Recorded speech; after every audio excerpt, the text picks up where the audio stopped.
ಮಂತ್ರಮುಗ್ಧರಾದಂತಹ ಭಾವನಾರಾಯಣರು ಆ ಹುಲಿಯನ್ನ ಯಾವುದು ವ್ಯಾಘ್ರವನ್ನ ಸಾಯದ ಹಾಗೆ ಚರ್ಮವನ್ನ ತೆಗೆದು ಅರ್ಪಿಸ್ತಾರೆ. ಅಂದಿನಿಂದ ಆ ವ್ಯಾಘ್ರ ಚರ್ಮಾಂಬರ ಆಗ ಹೇಳಿದಂತ ಮಾತು, ನೀವು ವಸ್ತ್ರವನ್ನ ಕಂಡು ಹಿಡಿದ ಕಾರಣ ನೀವು ವಸ್ತ್ರ ಬ್ರಹ್ಮರು ಅಂತ. ಆ ತನ್ಮೂಲಕ ಭದ್ರಾವತಿ ದೇವಿ ಹಾಗೂ ಭಾವನಾರಾಯಣನಿಗೆ ಮದುವೆ ಆಗ್ತದೆ. ಆ ತನ್ಮೂಲಕ 101 ಮಕ್ಕಳು ಹುಟ್ಟುತ್ತಾರೆ. 101 ಮಕ್ಕಳಿಂದಲೇ 101 ಗೋತ್ರೋದ್ಭವವಾಯಿತು ಎಂಬಲ್ಲಿಗೆ. ಇದಕ್ಕೆ ಹಲವಾರು ಪ್ರಾಂತದಲ್ಲಿ ಹಲವಾರು ರೀತಿಯಲ್ಲಿ ನೇಕಾರರೇ ಕರೆಯುತ್ತಾರೆ.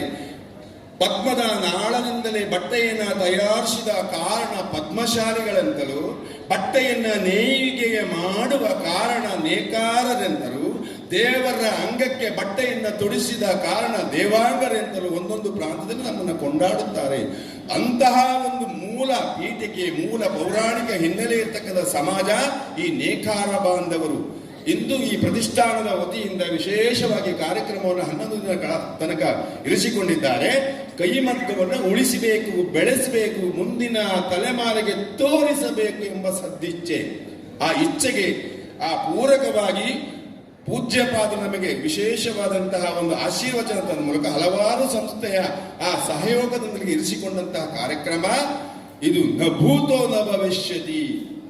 ಆದ್ರೆ ಈ ಕಾರ್ಯಕ್ರಮ ಯಾಗಾಗಬೇಕಾಗಿತ್ತು, ಒಂದು 25-30 ವರ್ಷದ ಹಿಂದೆ ಈ ಪ್ರತಿಷ್ಠಾನ ನಿರ್ಮಾಣ ಆಗಿದ್ದೆ. ಆದ್ರೆ ಇದುವರೆಗೆ ನಮ್ಮ ನಶಿಸಿ ಹೋದಂತ ಸಾಮಾನ್ಯ ಒಂದು 60% ನಮ್ಮ ಕೈಮಗ್ಗವನ್ನು ಉಳಿಸಿಕೊಳ್ಳಬಹುದಿತ್ತು. ಸ್ವಲ್ಪ ವಿಳಂಬ ಆಯಿತು. ವಿಳಂಬವಾದರೂ ನಾವು ಮಲಗಿದವರು ಎಚ್ಚೆತ್ತಿದ್ದೇವೆ. ಇನ್ನು ಮುಂದಾದರೂ ಕೈಮಗ್ಗದಲ್ಲಿ ವಿಶೇಷವಾದ ನೈಪುಣ್ಯತೆ ಪಡೆಯಬೇಕು. ಕೇವಲ ಈ ಸೀರೆಯನ್ನ ಕೈಮಗ್ಗದ ಆ ನೂಲಿನ ಬಟ್ಟೆಯಿಂದ ಮಾಡ್ತಾರೆ. ಒಂದು 500-600 ರೂಪಾಯಿ ಸಿಗಬಹುದು, ಅಥವಾ 1,000 ಸಿಗಬಹುದೇನು.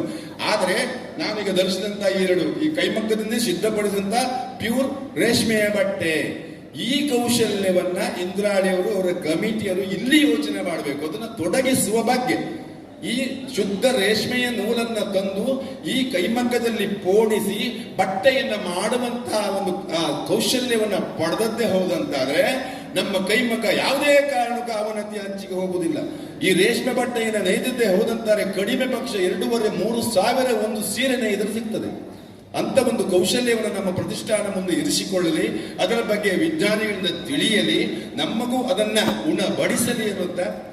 ಹಾಗೆ ಬರೇ ನಾವು ಆ ಕೈಮಗ್ಗ ಉಳಿಬೇಕು, ನಮ್ಮ ಬಟ್ಟೆ ಎನ್ನುವಂಥದ್ದು ನಾಡಿನಲ್ಲಿ ವಿಖ್ಯಾತವಾಗಬೇಕು ಅಂತ ಹೇಳಿದ್ರೆ ಆಗ್ಲಿಕ್ಕೆ ಹಿಂದಿನ ಸಭೆಯಲ್ಲಿ ನಾನು ಹೇಳಿದ್ದೆ. ಯಾಕಂತ ಹೇಳಿದ್ರೆ ಕೈಮಗ್ಗ ಉಳಿಯಬೇಕಾದ್ರು ಬರೇ ಸೀರೆಯಿಂದ ಮಾತ್ರವಲ್ಲ, ಗಂಡಸರಾಗಲಿ ಹೆಂಗಸರಾಗಲಿ ಮಾತೆಯರು ಸಹ ಚೂಡಿದಾರವನ್ನು ತಾವು ಉಳಿಸಿಕೊಳ್ತಾರೆ. ಚೂಡಿದಾರವನ್ನ ಒಂದು ಸೀರೆ ತಗೊಂಡು ಬಂದು 2 ಚೂಡಿದಾರ ಮಾಡ್ಲಿಕ್ಕೆ ಆಗ್ತದೆ, ಆಯ್ತಾ. ಅದು ಅಂಬ್ರಲ್ಲ ಚೂಡಿದಾರಕ್ಕೆ ಆ ಕೆಳಗಿನ ಪಟ್ಟಿಯಲ್ಲಿ ಕೈಮಗ್ಗದ ಆ ಸೀರೆಯನ್ನು ಉಗಿಸಬೇಕು. ಆ ಕೈಗೆ ಅಥವಾ ಕುತ್ತಿಗೆ ಇದನ್ನೆಲ್ಲ ನಾವು ಕೊಂಡುಕೊಂಡದ್ದೇ ಆದ್ರೆ ಕೈಮಗ್ಗವನ್ನು ವಿದೇಶವಾಗಿ ಉಳಿಸಿಕೊಳ್ಳಬಹುದು, ಬೆಳೆಸಿಕೊಳ್ಳಬಹುದು. ನಮ್ಮ ಮಕ್ಕಳಿಗೆ ಈ ಕೈಮಗ್ಗದ ಬಗ್ಗೆ ಅಥವಾ ಮಗ್ಗದ ಬಗ್ಗೆ, ಬಟ್ಟೆ ಸಿದ್ಧವಾಗುವ ಬಗ್ಗೆ ಮಕ್ಕಳಿಗೆ ನಾವು ಪ್ರಚೋದನೆ ಮಾಡಬೇಕು. ಆ ಪ್ರಚೋದನೆ ಮಾಡುವುದರ ಮೂಲಕ ವಿಶೇಷವಾದಂತಹ ಈ ಬಟ್ಟೆಯನ್ನು ನಾವು ಉಳಿಸಿಕೊಳ್ಳಬಹುದು, ಕೌಶಲ್ಯವನ್ನು ಬೆಳೆಸಿಕೊಳ್ಳಬಹುದು. ನಾವು ಹೇಳಬಹುದು, ಅಯ್ಯೋ ನಾನು ಫಾರಿನಿಂದ ಡ್ರೆಸ್ ತಂದಿದ್ದೇನೆ, ವಿದೇಶದ ಸೀರೆಯನ್ನು ಬಳಸಿದ್ದೇನೆ, ವಿದೇಶದ ಡ್ರೆಸ್ ಅನ್ನು ನಾನು ಉಪಯೋಗಿಸಿದೆ ಅಂತ ಹೇಳೋದು ಮುಖ್ಯ ಅಲ್ಲ. ನಾನು ದುಬೈ, ಅಬುದಾಬಿ ಹಲವಾರು ಕಡೆ ಹೋದಾಗ ನಾನು ಖುಷಿ ಆಯ್ತು ನನಗೆ. ಅಂದ್ರೆ ಇಲ್ಲಿ ಫಾರಿನ್ ಸೀರೆ ಪಂಚೆ ಎಲ್ಲ ಸಿಗ್ತದಲ್ಲ, ನನ್ನ ಪೂಜೆಗೆ, ಸತ್ಯನಾರಾಯಣ ಪೂಜೆಗೆಲ್ಲ ಹೋದಾಗ ಅಲ್ಲಿ ನೋಡುವಾಗ ಕೊಟ್ಟಂತಹ ಸೀರೆ ಆಗಲಿ ಪಂಚೆ ಇರಲಿ, ಅದಕ್ಕೆ ನಮ್ಮ ಮುದ್ರೆ ಇಂಡಿಯದ್ದು ಕೈಮಗ್ಗದ ಇಂದ ಸಿದ್ಧವಾದಂತಹ ಆ ಧೋತಿಯಲ್ಲಿ ಉಂಟು. ಇಲ್ಲಿಂದ ನಾವು ಸಿದ್ಧಪಡಿಸಿದ್ದು ಫಾರಿನ್ಗೆ ಕೊಡಿದ್ರು ಟ್ರೇಡ್ ಮಾರ್ಕ್ ಅವರು ಹಾಕುದು. ಅದಕ್ಕೆಲ್ಲ ಅವಕಾಶ ನಾವು ಮುಂದೆ ಕೊಡಬಾರದು. ಈ ಪ್ರತಿಷ್ಠಾನದವರು ಆ ಬಗ್ಗೆಯಲ್ಲಿ ಯೋಚನೆ ಮಾಡಬೇಕು. ದಿಗ್ಧಗಂತವಾಗಿ ಈ ಪ್ರತಿಷ್ಠಾನದ ಆ ಹೆಸರು ಶಾಶ್ವತವಾಗಿ ಉಳಿಯಬೇಕು. ನಮ್ಮ ಮಾಜಿ ಮುಖ್ಯಮಂತ್ರಿ ಕೀರ್ತಿಶೇಷರಾದಂತಹ ರಾಮಕೃಷ್ಣ ಹೆಗಡೆಯವರೇ ಒಂದು ಮಾತನಾಡಿದ್ದಾರೆ, ನೇಕಾರರಲ್ಲಿ ಒಗ್ಗಟ್ಟು ಒಂದು ಉಂಟು ಅಂತಾದ್ರೆ ಪ್ರಪಂಚದಲ್ಲಿ ಯಾರನ್ನೂ ಸಹ ಎದುರಿಸಲಿಕ್ಕೆ ಅವರಿಗೆ ಆಗುವುದಿಲ್ಲ. ಇದು ಸೂಚ್ಯವಾಗಿ ನಾವು ತಿಳಿದುಕೊಳ್ಳಬೇಕು.